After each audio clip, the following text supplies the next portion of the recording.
You're listening to the Snob OS podcast, the podcast for Apple snobs.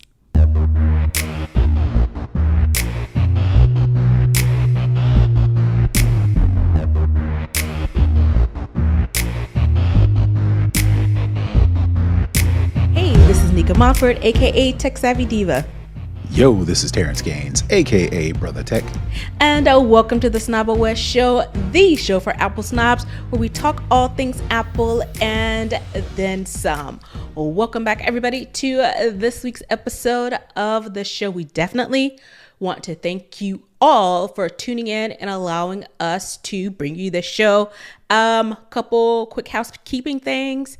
You can listen or watch, rate and review our show on Apple Podcasts, Spotify, and on YouTube. So make sure you tap in there. The second thing is you can head on over to patreon.com/snobwestcast. There you can get all the details on how you can become a paid supporter of the show, who we lovingly call our snobbists. There you can find out details about how to get the show live, and you can chat with us while we live stream, and how you can get exclusive content. So definitely keep that in mind as you listen to the show, and help us support a little bit so we can bring you guys a high quality show. And with that, we're gonna go ahead and jump into this week's show. We're gonna kick it off with a lowdown where we talk all things Apple. So before we get into talking the all things Apple, as I was prepping the show for this week, I noticed that, I don't know if it was because of all of the unprecedented times that we are currently living through. I don't know if it's just there's not a lot of tech news, but it was really difficult to find some things to cover. I was like, let's see if we can go a show without talking about AI.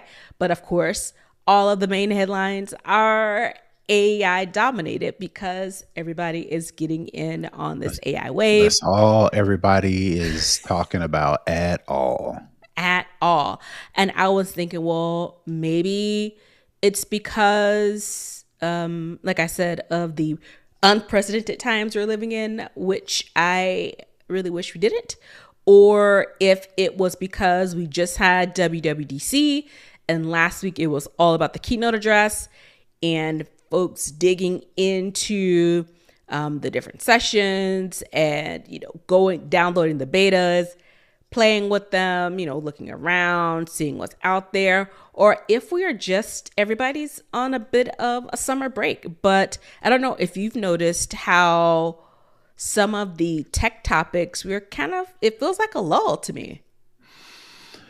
Yes, it could be because of a couple things. Like you mentioned, everybody's talking about AI. And if you ain't talking about AI or don't have anything to say about AI, nowadays you typically ain't saying nothing, right? And if you are saying something, you ain't saying much about nothing, because all we want to hear about is the latest developments, advancements, and screw ups in AI, right? That's all anybody ever wants to talk about. So if it bleeds, it leads, right? If it don't bleed, then you more likely to shelve that subject because it ain't got nothing to do with AI. So that's one. Part two, we always experience this every year. It seems like the tech blogs after WWDC, they kind of take, it's summertime, and at they WWDC, take some vacation. they've got Google I/O, they've got Microsoft's thing. I can't think of the actual name for it. I think the last one is WWDC in June. Mm-hmm. After WWDC, the tech journalists are scrambling to do their write-ups of what Apple announced.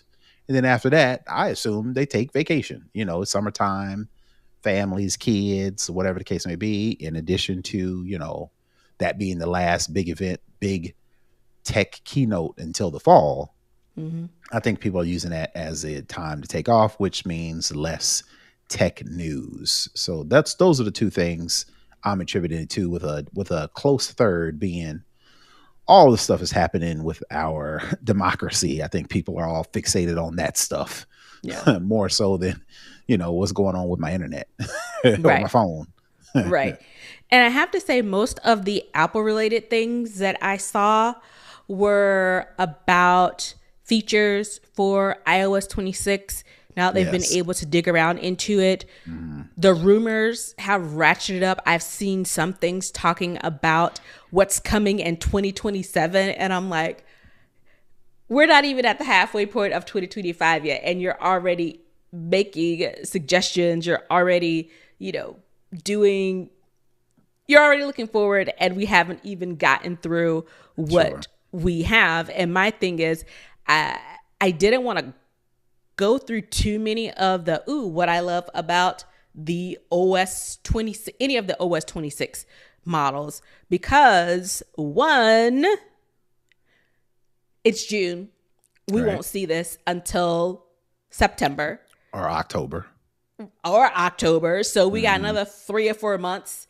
Two, I've learned not to get too excited about the OS builds or releases, because we've already seen that sometimes features don't get deployed, sometimes they roll them back, sometimes they don't work, or something you're really looking forward to is pushed back until next year, kind of how we saw with Apple Intelligence. So I was just like, I try not to get too excited about these things anymore, which is sad because I used to be really excited. But I guess in the age of AI, it's really kind of taken a turn. So what are we going to do for the rest of the lowdown? We're going to talk about some of the features of iOS 26 and some of the rumors coming out of iOS 26. So we're going to start with this one. There was, like I said, a bunch of articles about hidden features you didn't know about that are really great. And, all those types of things. Well, this one particular feature that I already really enjoy, again, we've talked about before, make my tech easy, make the tech I want to use is the tech that makes my life easier. And one of the features that Apple came out with was when you do, because turn on your two-factor authentication, keep your things safe, keep your things protected, keep your identity, your login, all those things. And one of the things was when you do SMS or email, the one-time like access code is it pops up if it's in your messages. When you're in the screen where you enter it, it'll pop up in messages. And then the next thing it was in your email. And it would pop in. It's like it'll go and grab it.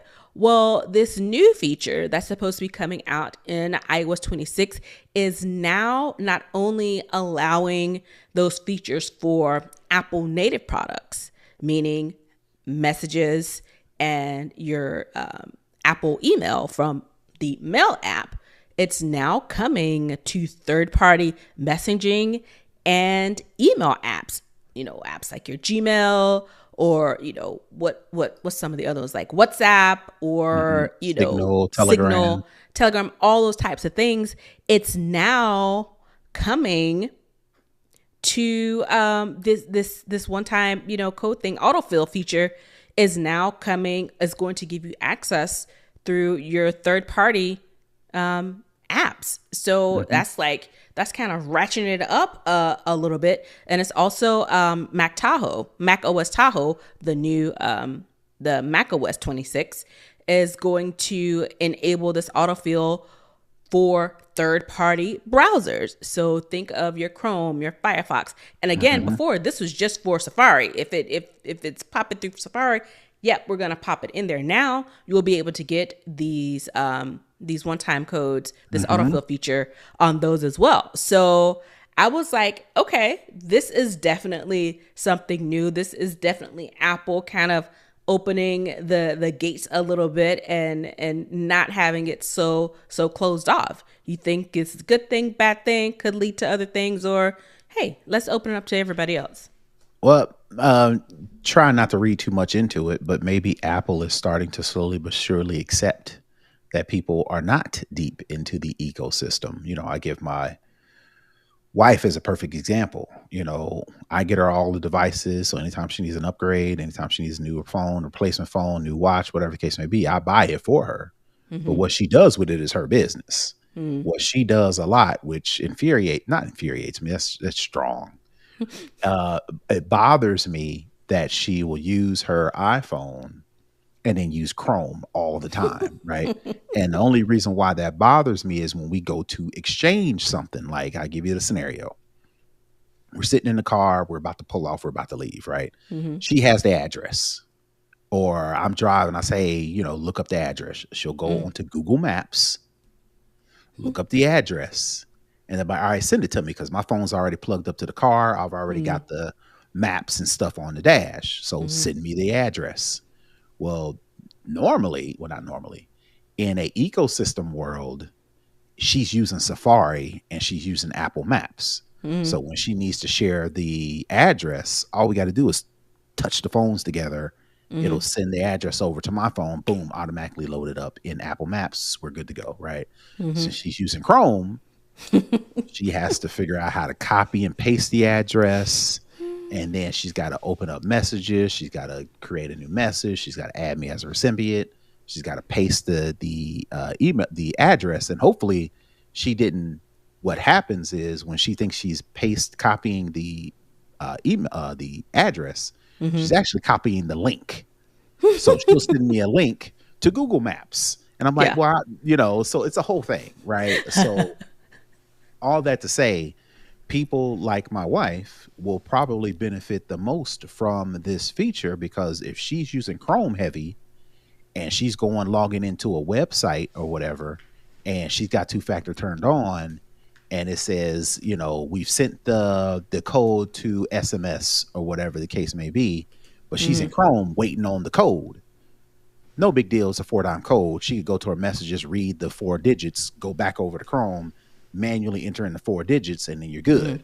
But with this feature, it'll automatically in Chrome populate the code, and all she's got to do is tap the code. It puts it in the field, and she's on about her business. Well, again, for Apple users using Safari and using the ecosystem, that's like, duh, we've been doing that. But ain't everybody like me. Everybody ain't like me. People still like Chrome. People still like their third-party maps, calendars, or whatever. And I think Apple is starting to loosen up to the idea that everybody is not using every single app to make themselves better, more, whatever. Make things easier. Right. Everybody ain't more doing seamless. Right. But we, Apple never wants people to question, all right, do I need an iPhone? Or do I need to go over to Android because I'm in Chrome all day and I'm in Google Maps? Apple's like, nah.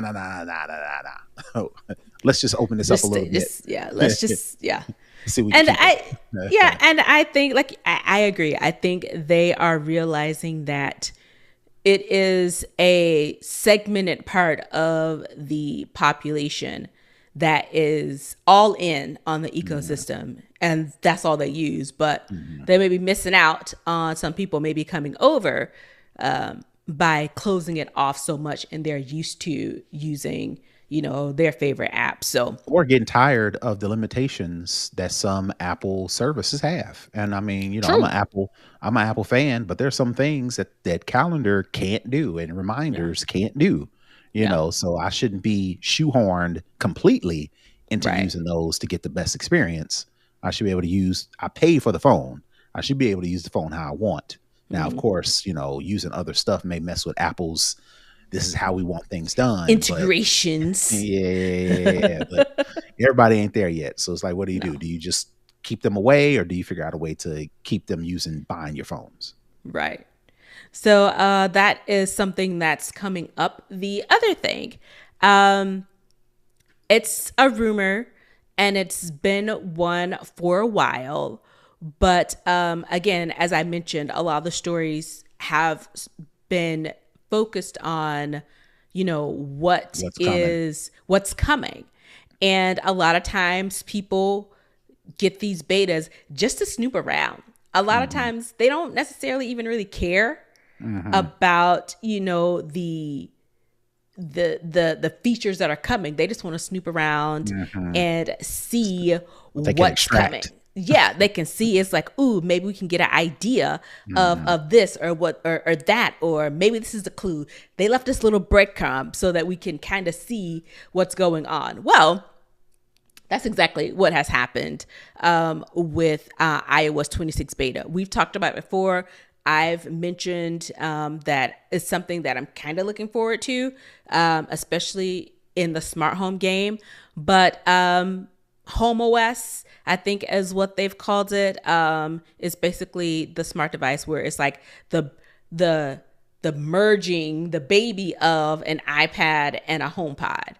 And again, like I said, the rumors have been, pretty rampant for a while. And what someone has found in the iOS 26 code is different little, like I said, breadcrumbs that indicate that they're preparing for this. What did I call it? What was it called before? Smart Home OS, yeah. But I forgot what the name of the product that they said. HomePad? Is that what it's called? HomePad, that's what it was. Yes. And so they are looking in some of the different paths, and they're finding things. In this particular article from 9 to 5 Mac, they're saying that in some of the system libraries on the framework, there's an image called Apple logo home.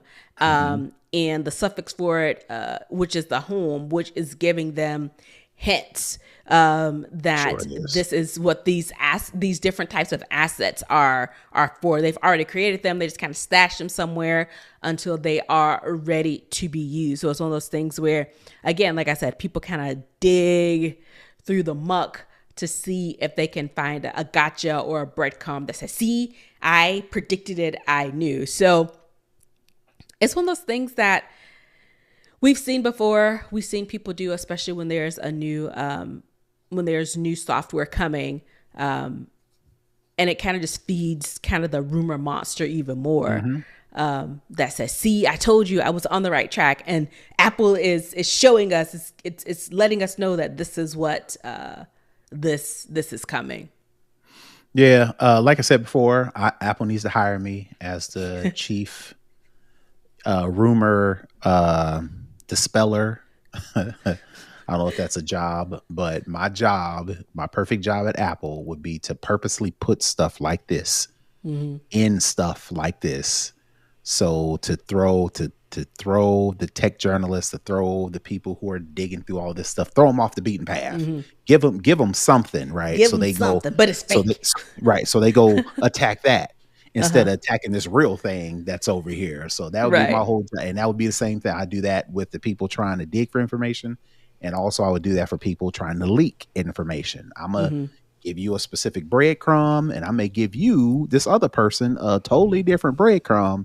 So when it shows up in Twitter and it shows up on the the Apple podcasts and the Apple websites, I know exactly who leaked it, because I gave you and only you that breadcrumb, and that's be my job all day, is to send this fake stuff out and then find out who returns it, and then I'm blocking you, or you're not getting no more Apple products, or you're not getting no inside information, or whatever the case may be, because you're nosy. Right. And there's an actual term, I think, for that. Is it canary, I think? Yes. Yep. I think it's canary, where you basically set people up to be able to track them. Or a lot of times they'll embed things and say they send, I get an email, you get an email. And they'll put in the background where you can't see it, like a number or a code. And so if you screenshot it, or if you send it to someone else and you post it or whatever, and it's like, well, we have ways to find out.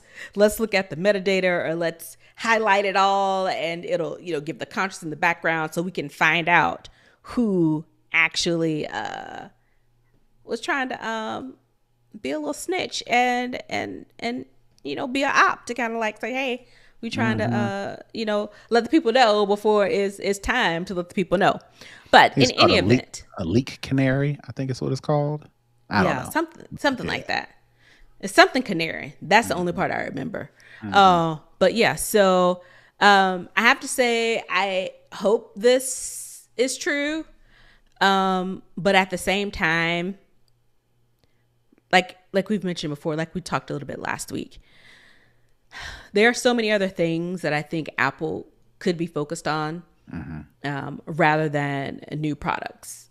And hopefully that's the case. We already know they kind of have like a huge R&D division that are doing their things, but coming out with this new HomePad, as it relates to some of the other things that they have going on, that should be, to me, a little bit lower on the list, because, and maybe it is, maybe this is, again, I hope in my perfect world, Apple is doing this to buy them some more time to work on the things that are important, by giving everybody else this goose chase. This, what do you call it when you go chasing something?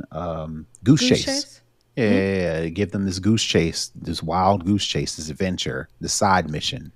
Side quest. Keep them off their back a little bit. Exactly. While they focus on the thing. I'm pretty sure that's not the case, but here's the dream. One can hope. All right. That is going to wrap it up for the lowdown. We're going to head on over into a second string where we talk all other tech. Again, the tech news situation outside of AI in our summer lull was, the only other thing I can think about is the Trump Mobile. But we already know what time it is for that. We already know what the grifting is on that. And I saw it, and there are people doing side-by-side comparisons. Sure. And it's like, we already know the lies and what this really is. So y'all giving it any type of attention, it's only going to drag it out. That it gets more attention. You know, you're adding gasoline to the fire. Let's just kind of smother it. So hopefully it kind of fizzles out to the side, like all the other stuff that they do. But when I saw this headline, my initial thought was, you cannot be serious. So the headline reads, Meta to introduce ads and subscriptions on WhatsApp. And I'm like, you're just trying to text your friends or text your family members and see what's going on, you know, keeping a communication. And now you're going to start seeing ads. So I was a little annoyed, but I'm like, let me just see what it's about. The title is a little bit misleading. They're leaving out some context. So Meta is bringing ads and subscriptions to WhatsApp. But what they're doing is they're doing it on the business side of things. Got it.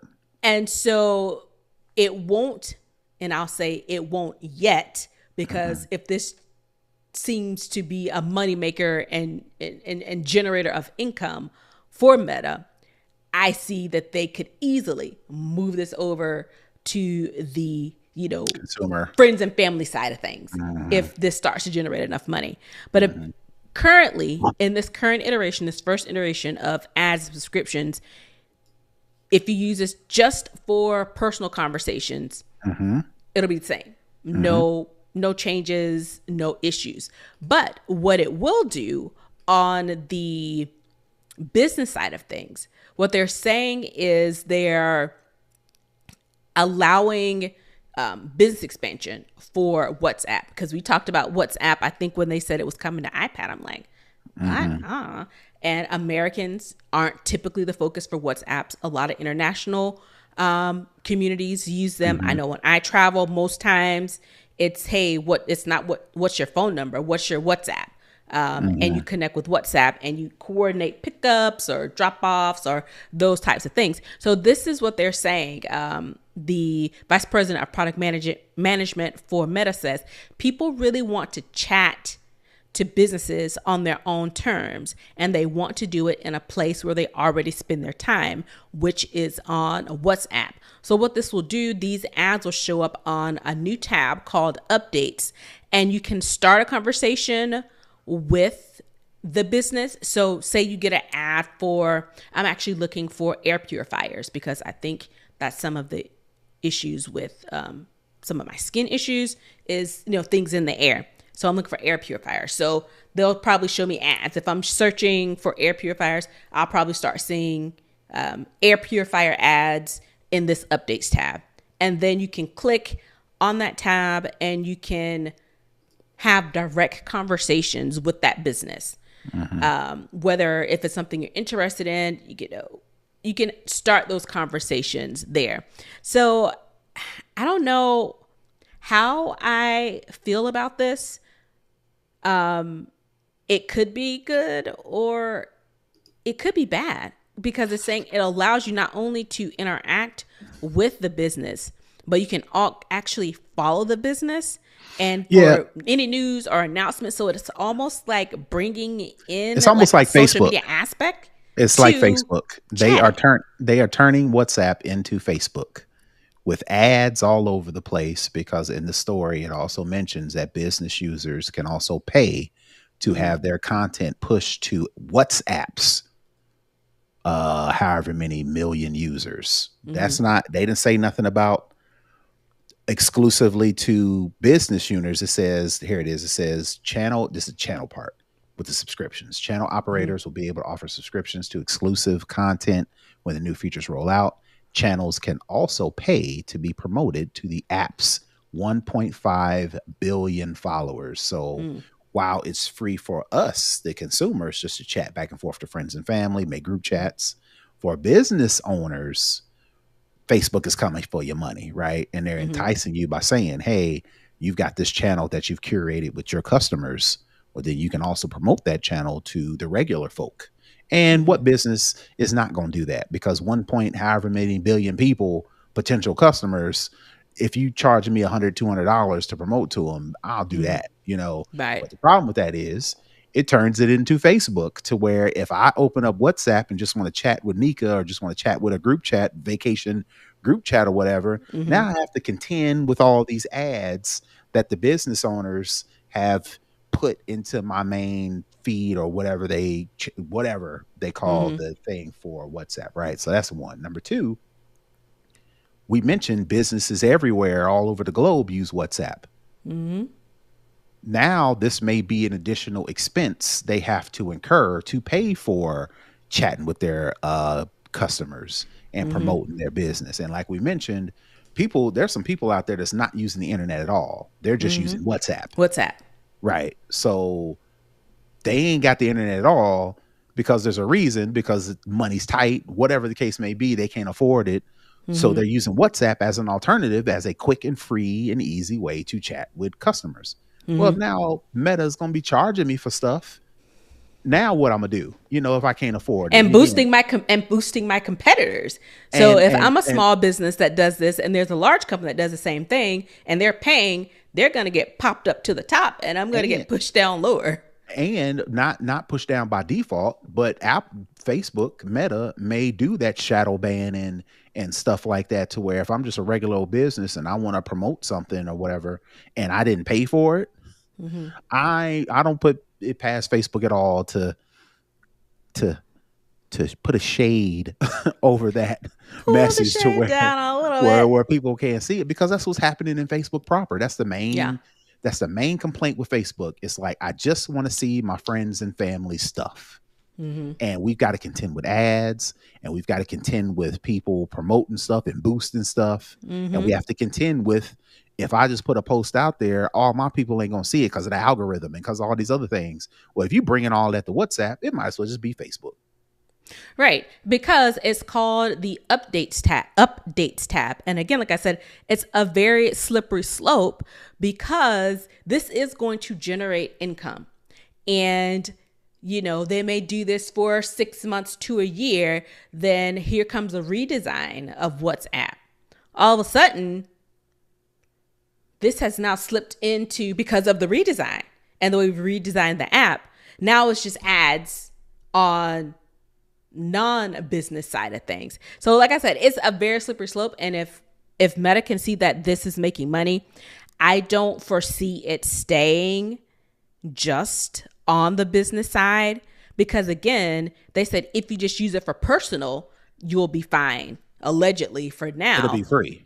But what if you use both? What if you use this for family and friends and you use it to chat with businesses? Because this is the app. It allows you to chat with people, and businesses have people who run these things. So again, I think it's a very slippery slope.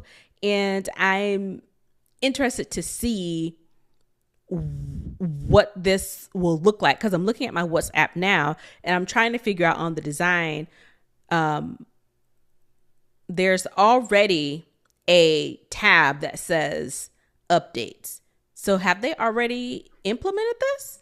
Well, I'm pretty sure they have, but it's probably only been relegated to certain people, maybe some test groups, maybe, some early adopters, some big businesses that are doing big business on WhatsApp. Maybe Meta tapped them and let them use some of those abilities or features before they came available. But yeah, It's WhatsApp interesting. WhatsApp is going to get more crowded and more crowded and more crowded to where it may not even be that primary communication tool globally if it's going to be another Facebook. I got It's gonna be another social app because, like I yeah. said, I'm looking at my WhatsApp now, and the updates tab is there, and it Mhm. has, like you said, channels, and it says underneath the heading of channels, stay updated on topics that matter to you. Find channels to follow below, and it Mhm. lists some already. It lists for me. It Mhm. lists interesting FC Barcelona, which is the soccer club, Mhm. Israel Online, U.S. Department of State, and another football club, Real Madrid. And there's a Mhm. button below that that says explore more. So it's already here. And it says that it's doing this. The press release was June 16th. So unless this is a previous version of updates and a new updates is coming, the updates tab I see on my WhatsApp is there. And again, I just read you kind of what it says and how you can follow it. So interesting. Again, yeah. I guess if you just stay on the chats tab, then you'll be able just to chat with the people you want to. But if you click some of these other tabs, it's gonna show you all the stuff. But like I said, I can see this easily slipping to showing ads actually in the chats tab where you actually do your chatting. Or, anytime if you look on Facebook now or Twitter, how these messages that look like tweets but are actually ads are embedded in the flow. So I'm interested to see if I click on my in the future, if I click on my chats tab, if I won't see other messages from potential businesses showing up as one of my chats, basically saying, hey, this looks like someone you're already chatting with, but it's actually not.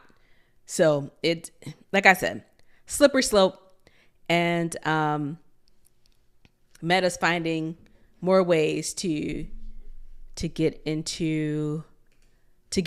these ads and these businesses in your face because this is what they make their money from. So interesting to see how this ultimately kind of fleshes out, because I think what they're saying now is just the initial attempt, and it's likely going to go a little bit further to get a little bit more money.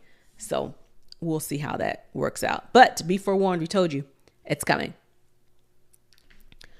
Right, let's head on over into For the Culture, where we talk about what's going on around us in society, in our culture. Could be tech related, could be music, it could be entertainment, social, a myriad of things that we usually cover in this segment. This week, I wanted to highlight something that is important to me because this is my demographic.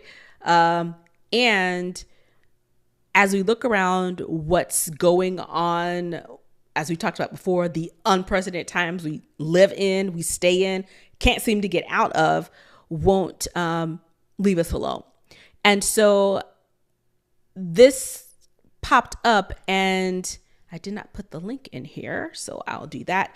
But basically, it has to do with Black women's health. So we have basically these two different sides of essentially the same coin. And the same coin is being a Black woman. So, popular it girl from the 90s, Ananda Lewis.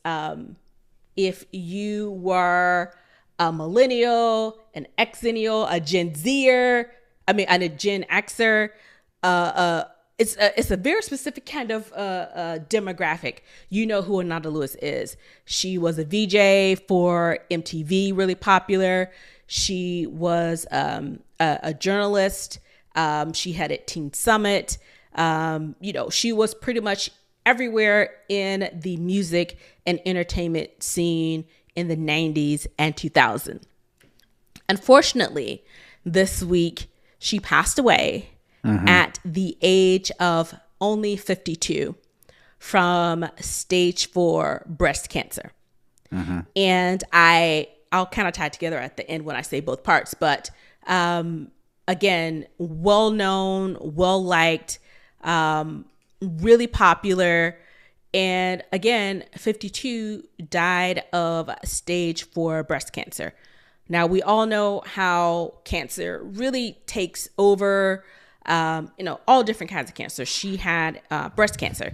It's one of those things where we have, these early detection, all these campaigns to make sure that, you get your mammograms at a certain age. They start recommending, your doctor starts recommending you get mammogram screenings. If you have a history of breast cancer in your family, they give you an earlier time. They have these new tests that can check your genes to see if you have the gene for breast cancer. All these things are available through our health system. And as individuals, we have the control, we have the autonomy of how we want to handle our healthcare and how we want to make sure we stay checked and prepared. We know all the things. And this is fairly profound when it relates to Ananda Lewis, is because she found out in 2020 that she was diagnosed with stage 3 breast cancer. After years of avoiding mammograms, she wouldn't get mammograms at all because she had concerns as it related to radiation. Well, her concerns were she watched her mom go through cancer. And what stuck out to her was the fact that she had to do all that chemo and all that radiation. And to her, that ravaged her body. And it didn't even cure the cancer. So fast forward to her, she's like, I saw what my mom went through, all the pain, all the radiation, all the doctor's trips. I'm deciding to try something different. Right. And that's where she, I don't want to say ruffle feathers, but I remember when she was saying, I ain't doing them. Forget that. Y'all miss me with the radiation, with the chemo. Right. It wasn't flippant, but she was like, this is what I'm doing. From her experience, her lived experience. Yeah. Right. This is what I'm trying to do. And a lot of people was like, all right, girl, and then to fast forward to today or fast forward to now, she not necessarily changed her tune, but she did towards the end appeal to people and say, hey, this is the path I took. If you feel like, I did this for me, don't avoid, and basically just reiterated, make sure you get tested, make sure you do your mammograms, make sure you take care of yourself. Not necessarily an about turn, but more like people listen to me and they are hanging on what I'm going through with this situation. Right. So maybe I need to offer some sort of advice in hopes that people take it so they don't necessarily have to go through this, because it was kind of sad for her it was sad to go from, I ain't doing that to, hey, please get this done. I don't know if it was awakening, a wake up call, whatever the case. I don't know if she felt like I got to be a mentor or a leader, be responsible, because I can't just be saying stuff because people will hang on your every word. And I think she kind of learned that, and kind of towards the end, it was like advocating for women's health more so than in addition to just, her path that she took. Right. Because a little bit after her initial diagnosis in October 2024, she said that her cancer had progressed from stage 3 to stage 4 after she chose not to have a double mastectomy. So she was diagnosed with the cancer, and they said, we can, improve your quality of life by undergoing a double mastectomy. And she declined that. And so what I think, because initially, and like you said, some of the other things that ruffled people's feathers outside of her saying what she saw happen to her mom, she chose and she talked about she was going to take more of a Homeopathic route. homeopathic route, which means nutrition, detoxing. She mentioned spiritual grounding, all these other things, even though at that point she had stage three. And so again, I think it's one of those things where, especially if you have a lived experience with or family history of cancer, that's why, especially they say, get your screenings early, because the earlier you catch it, the less of some of the more hardcore things like intense rounds of chemotherapy, those types of things, it's lessened if you already know that you are more susceptible. If you get these screenings early, we can try and catch it early and heal early. And I think, again, she has a young son, and some of the things that I saw, it was she wanted to make it to her son's 8th grade graduation. Well, she passed the morning of her son's 8th grade graduation. So I think, I don't know, I've never had an illness like this. I've never had a close relative to have an illness like this. But I think initially she probably thought she was doing the best thing because of her experience. But as time grows, you see, the road not taking, or how they say, mortality sets in. Right. It's like, oh, shoot, this is really happening to me. And it's not. And other people around you. The things that I thought I could do, the things that I thought would help, they aren't. I've actually gotten worse. Well, and so I want to believe that she made the decision to not be in pain as she progresses through this cancer thing. I want to believe that she said, look, I'm stage 3. It is what it is. The best thing I can do is naturally prolong this as long as I possibly can. Right. I don't think she believed that radiation and chemo was going to solve or cure her specific thing. Right.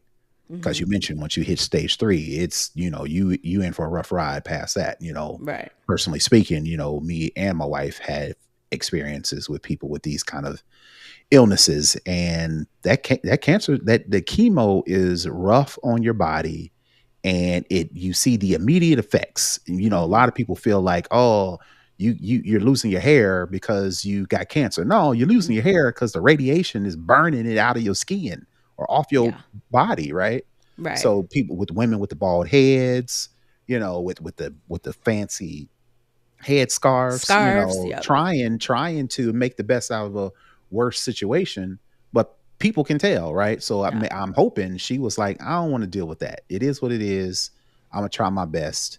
And then, like I mentioned later, as mortality set in, as far as those dates and the reality of what she was facing, right, and affecting other people as well. Is one thing for me to say, I'm gonna go out like a G, I'm gonna go out the way I want to go out, and not consider my kids and my wife until, or even her, or in her case, her platform. Right. Until, the time comes to where it's like, all right, well, now we got to start making arrangements, now we got to start figuring out. And then you like, oh crap, I've got these other people that really want me here, and they are trying their best to hold it in, but they know sooner or later you're not going to be with us anymore. And I think maybe that's when she said, oh yeah, well, make sure y'all do this. And, kind of was more of an advocate towards the end. Yeah. And she said she said, quote, do everything in your power to avoid my story becoming yours. As Black women, we tend to have higher chronic stress rates. We have, in many cases, worse diets and sleep habits. Prevention is the real cure. So I definitely want to say condolences to her family, because we all feel kind of like we grew up with her, seeing her out and about. Like I said, she did have a huge platform. And I say all of this to say, on this side of the coin for her, she was able to make decisions about her healthcare. about how she chose to treat, how she chose to move within this illness. And she was able to make those decisions. And, ultimately, the route that she initially took, she's unfortunately no longer here, but she had the autonomy to say, this is what I want to do with my body. This is what I want to do. This is how I'm moving because it's the best for me and my family at that time. She was able to make that decision. Now, on the flip side of the coin, right here in Atlanta, Georgia, it's a young woman named Adriana Smith. She's a nurse here in Atlanta. She had, I believe she had some headaches, and she went to the doctor. They told her, it's just, they didn't do, her mom said they didn't do any x-rays, or they didn't hospitalize her or anything. They gave her some medication and released her and sent her home. Well, the day after, she went to the hospital because she had these severe headaches. Her boyfriend woke up to find her gasping for air and making gargling noises. She was then rushed to Emory Decatur Hospital here in Atlanta, and she got the CT scans, and they showed multiple blood clots in her brain. And then she was later declared brain dead and placed on a ventilator, where the lack of choice, unlike Ananda Lewis had with her treatment of care, Adriana, because of what's known as the Life Act here in Georgia, she was 9 weeks pregnant at the time. I'm not sure. I haven't seen anything to date that says if she knew or not, but 9 weeks is very early. Most women don't even realize they're pregnant until they're about 6 weeks because missed cycles and all of these things. So she was very newly pregnant. But where the issue comes in is the government was basically able to say, we can't, even though she's brain dead, even though she's on a ventilator, even though we know that she is not functioning on her own accord, we cannot pull the plug, even though the family wanted that, because she was 9 weeks pregnant at the time. Fast forward, this happened in February. Fast forward to today, they had to deliver her son by emergency C-section. He was born extremely early because, again, she was only 9 weeks pregnant in February, and here we are in June. I think he weighed just over a pound. He's in NICU, but they are saying that they had to go ahead and do this emergency C-section because she was being artificially maintained. I think her body started to break down. And I say all this to say is she didn't have a choice in how to make the healthcare decisions.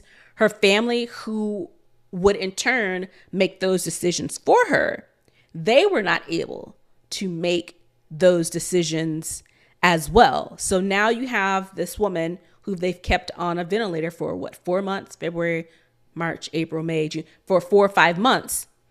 And to basically incubate and keep this fetus alive, she wasn't able to make those decisions.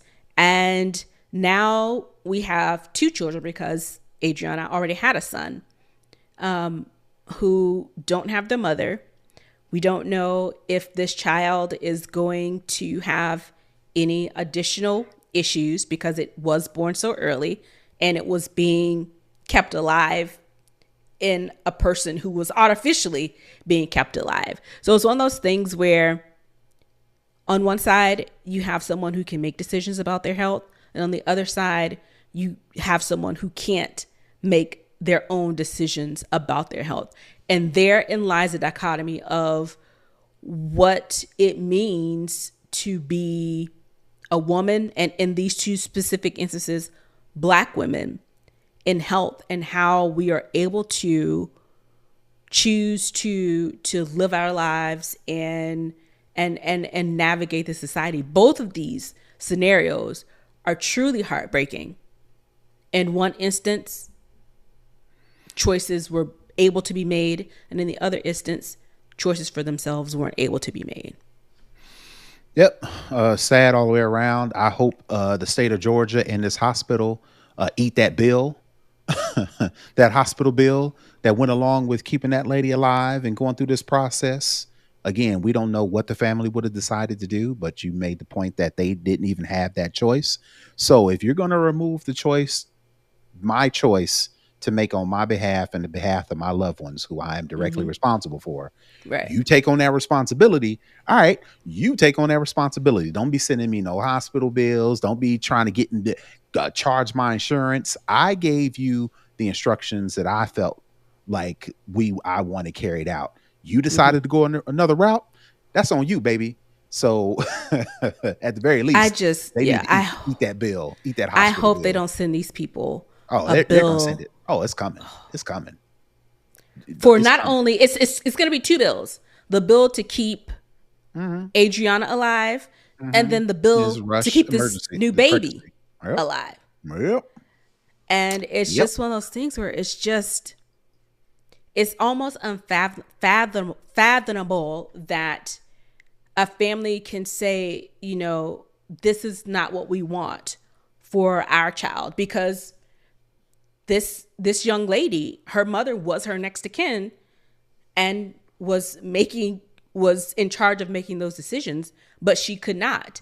And now she had to, already have this child, this baby who is alive and here, who is likely confused that their mother's here, but their mother's not here. So going through not just the financial ramifications of this with this bill that's probably going to be huge, but the emotional toll. They can probably maybe sue or do all those things, but you can get money for some of this, but some of this money is never going to remedy or account for. And who knows what the long-term ramifications of, if this child survives, what they'll need. Who's going to pay for that? Who's going to be responsible for covering that? It's just, not the state, because state don't want to give no handouts. Right. Because they want you to have babies and bring them. But when you get them here, it's like, well, good luck. We're not going to help you. Even especially in this case, when the state is the one who made this choice. And it's just, both things are extremely sad, and both things really resonate, you know, with me. And it's just like, what can you do? And it really is unconscionable. And thoughts and prayers, and, you know, I don't know. That's really all I can think to say for, you know, both these families, because again, different sides of basically the same coin.